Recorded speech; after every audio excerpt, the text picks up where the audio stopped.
beautiful Pepsi, doesn't get much nicer, cleaner than that there. So there you go.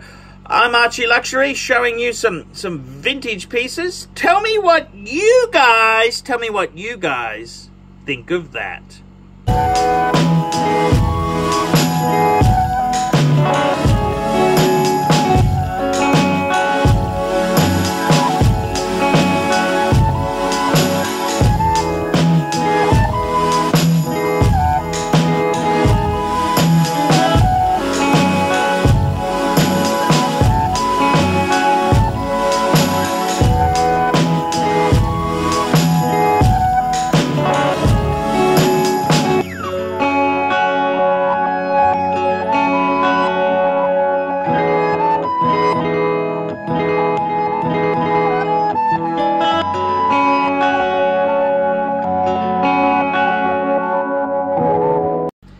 Hi guys, Archie Luxury channel, and today I've got a surprise for you. I've got a beautiful vintage GMT Pepsi.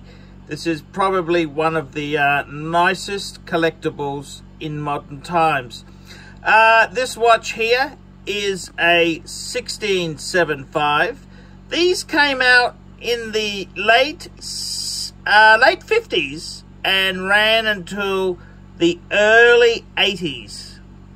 Now this here is model reference 1675. This is basically the GMT equivalent to a 1680 Submariner date. So let's take a look at this watch here and let's discuss a few of the features.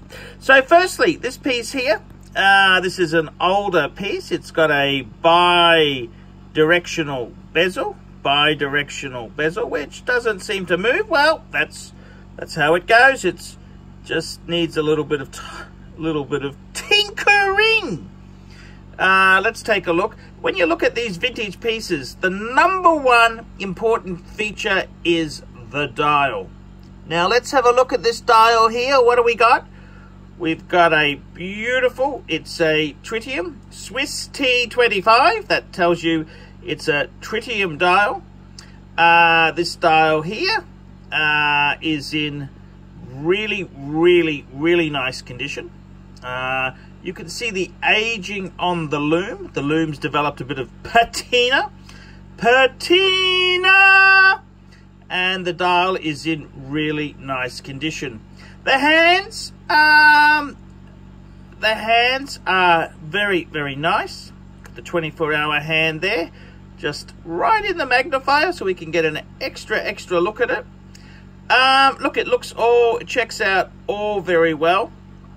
I'm not 100% sure whether those hands are the original or they've been replaced, but they are definitely Rolex hands.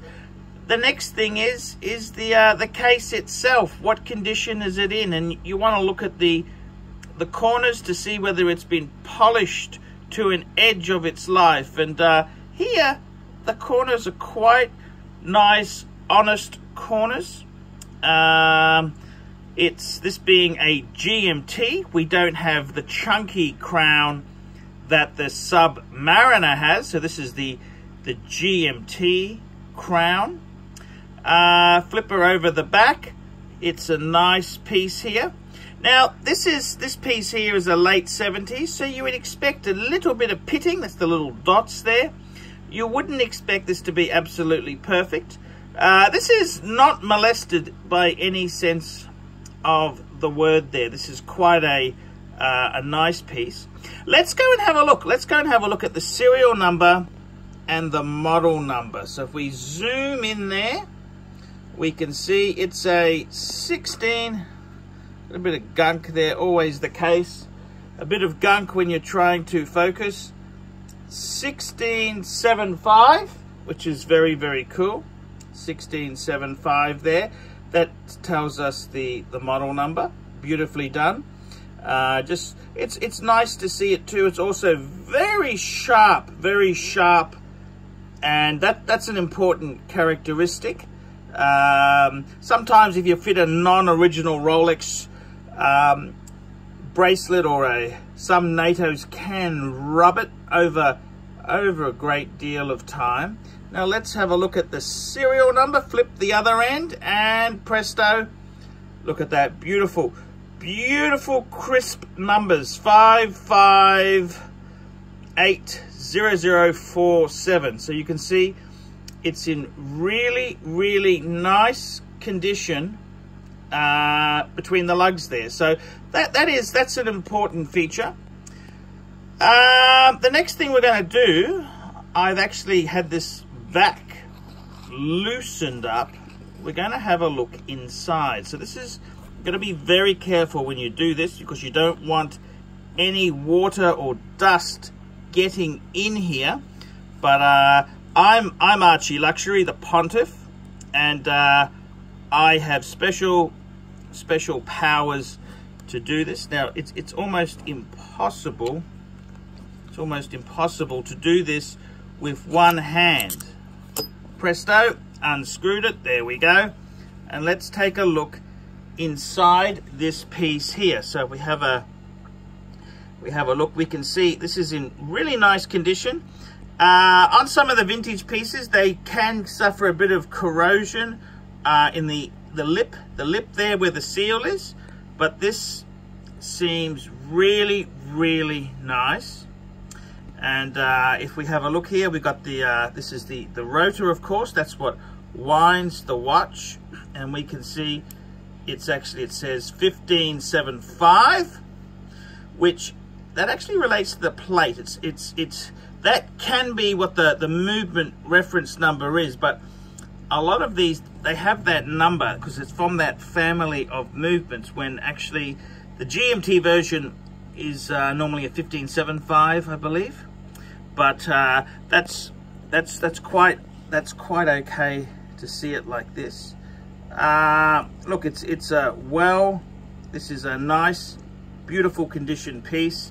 No qualms whatsoever there. Just look, you can just see it's honest, beautiful vintage.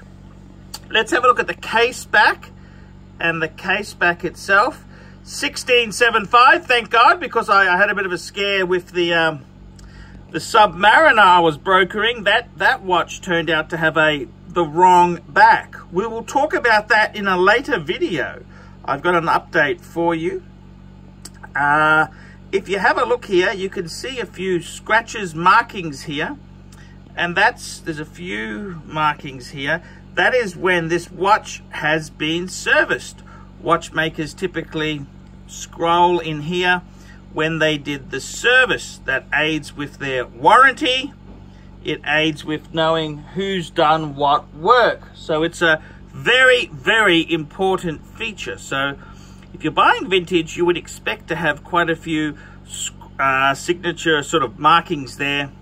Unfortunately, every watchmaker's got their own different way of having a legend what these markings mean. So they don't really mean terribly much to most people, but there we go. That's how it looks there. So very nice piece. The seal beautifully intact there.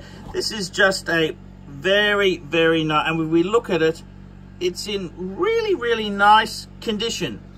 You would expect this here. This is a late 70s piece, 40-year-old piece. You would expect it to have some wear and tear.